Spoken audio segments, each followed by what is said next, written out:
Daftar wisata angker di Surabaya. Ada penunggu ular raksasa, hingga buaya putih, bukan hanya menyajikan wisata menyenangkan, namun Surabaya juga memiliki tempat-tempat angker yang menyeramkan. Apakah kamu penasaran dengan wisata angker yang ada di Surabaya? Berikut adalah 5 wisata angker yang ada di Surabaya. 1. Pintu Air Jagir. Destinasi pertama yang terkenal mistis adalah Pintu Air Jagir. Bangunan ini masih digunakan hingga saat ini meskipun sudah tua.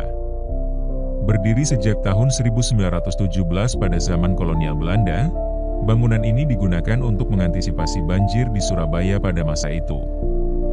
Lokasi Pintu Air Jagir ada di Jalan Jagir, Kelurahan Jagir, Wonokromo, dan masih berfungsi hingga sekarang. Banyak kisah mistis yang beredar tentang tempat ini, salah satunya yaitu terkait sosok penunggu berupa buaya putih yang suka meminta tumbal. 2. Rumah Hantu Darmo. Selanjutnya ada wisata angker Rumah Hantu Darmo. Bangunan mewah dengan 3 lantai ini dikabarkan merupakan hasil pesugihan. Pada zaman dulu ada keluarga yang mendapatkan rumah tersebut karena melakukan pesugihan dengan memberikan tumbal dan sesajen. Suatu ketika, para penghuni rumah kabur dan ingin berhenti memberikan tumbal.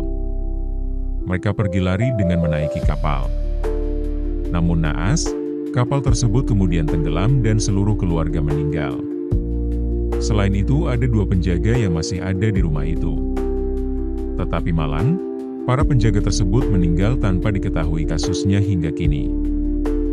Masyarakat meyakini bahwa para penjaga dijadikan tumbal. 3. Penjara Kalisosok. Tempat angker selanjutnya adalah Penjara Kalisosok. Berusia sekitar 200 tahun sejak September 1808, bangunan terkenal keangkerannya. Konon pada zaman dulu banyak pejuang yang merasakan masa kelam di penjara itu seperti Insinyur Soekarno hingga W.R. Supratman. Penjara ini juga terkenal sebagai tempat untuk menyiksa tahanan. Sebenarnya penjara ini hanya memuat kapasitas 20 orang. Namun seringkali dipaksakan untuk 90 orang yang tentu saja akan menyiksa para tahanan. Menurut cerita yang beredar, banyak masyarakat yang sering mendengar suara jeritan dari penjara ini. Mengerikannya. 4. Rumah Hantu Kupang. Rumah Hantu Kupang berada di Jalan Banyu Urip Wetan.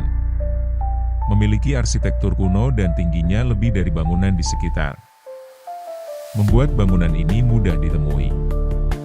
Dibangun oleh J. Van Middelkoop pada 1809, gedung tersebut kemudian dibeli oleh Dr. Teng Hoen Guan, Gunawan Sasmita, pada 1945. Akibat adanya kerusuhan, akhirnya pemilik meninggalkan tempat tersebut. Karena lama tidak digunakan, bangunan tersebut berubah mengerikan. 5. Tandon Air Wonokitri. Selanjutnya ada Tandon Air Wonokitri yang dibangun pada abad 20-an dengan katup pengatur air yang masih berfungsi. Bangunan ini masuk ke dalam cagar budaya melalui keputusan wali kota pada tahun 2011 silam. Saat ini Tandon Air Wonokitri berada di bawah wewenang PDAM Surya Sembada. Konon di tempat ini ada sosok penunggu ular raksasa. Terima kasih yang sudah menonton sampai dengan selesai. Dukung kami dengan cara tekan tombol subscribe-nya ya guys. Sampai berjumpa lagi dan wassalam.